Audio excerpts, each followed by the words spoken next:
ধরা পড়ে যাচ্ছেন। আপনি আবার সাংবাদিকের প্রশ্নের জবাবে প্রশ্ন করা হচ্ছে নারী অধিকার, নারীর ক্ষমতা, নারীর মর্যাদার প্রশ্নে যখন আপনি উত্তর দিচ্ছেন, সাংবাদিক বলছে তাদের একটা অংশ তো বিরোধী দলে আছে। বিরোধী দল শব্দটা উনি উল্লেখ করেছেন। আপনি বলছেন বিরোধী দলে যদি তারা থেকেও থাকে তাদেরকে আমরা মেইন স্ট্রিমে আসতে দেয়নি। What do you mean by this type of comment? বিরোধী দল তো আর উগ্রবাদীদের মধ্যে নাই, কি বলেন? কোন উগ্রবাদী চরমপন্থীরা পার্লামেন্টে নাই। যারা রাজনীতিক দল হিসেবে নির্বাচনে অংশ নিয়েছে সকলেই নির্বাচন কমিশনের নিবন্ধিত রাজনৈতিক দল। ইসলাম কোন উগ্রবাদ, কোন চরমপন্থাকে সমর্থন করে না। আপনি সাক্ষাৎকারে মিন করতে চেয়েছেন ইসলামী রাজনীতি যারা করে নারীর ক্ষমতায়ন মর্যাদার ব্যাপারে আপনি তাদেরকে দোষী করতে চেয়েছেন যে তারা সে অধিকার চায় না। না, বরং আপনারা নারীবাদী হওয়ার দাবি করে যা বলেন তার চেয়ে হাজারো লক্ষ গুণ নারীর মর্যাদা ইসলাম দিয়েছে। জামাত ইসলামী সহ ইসলামী দল, ব্যক্তিত্ব, স্কলার,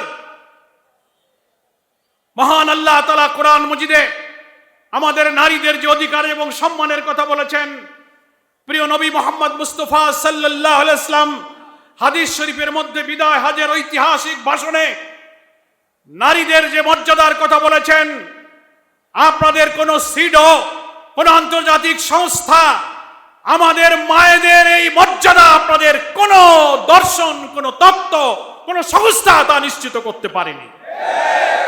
ফলে আপনারা বারবার কোন প্রসঙ্গ আসলে নারীর অধিকারের প্রশ্নে আপনি ইসলামপন্থীদের উপর চাপাবার চেষ্টা করেন। আপনার এই ভুল প্রচেষ্টা, এই অপরিণামদর্শী প্রচেষ্টা থেকে আপনাকে আমরা বিরত থাকতে অনুরোধ করছি।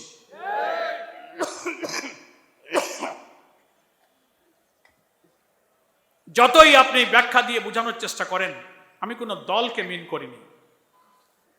তো জাতীয় সংসদে বিরোধী দল তো একটা দল, আপনি নাম হয়তো জামাত ইসলামী বলেননি, কিন্তু অপোজিশন কারা? তারা জামাত ইসলাম।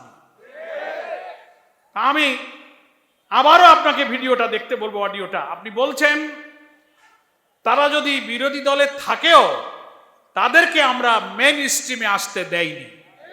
অর্থাৎ আপনি মেইন স্ট্রিম বলতে পার্লামেন্টের নির্বাচনে মেজরিটি সিটে জিতে আসতে দেন নাই।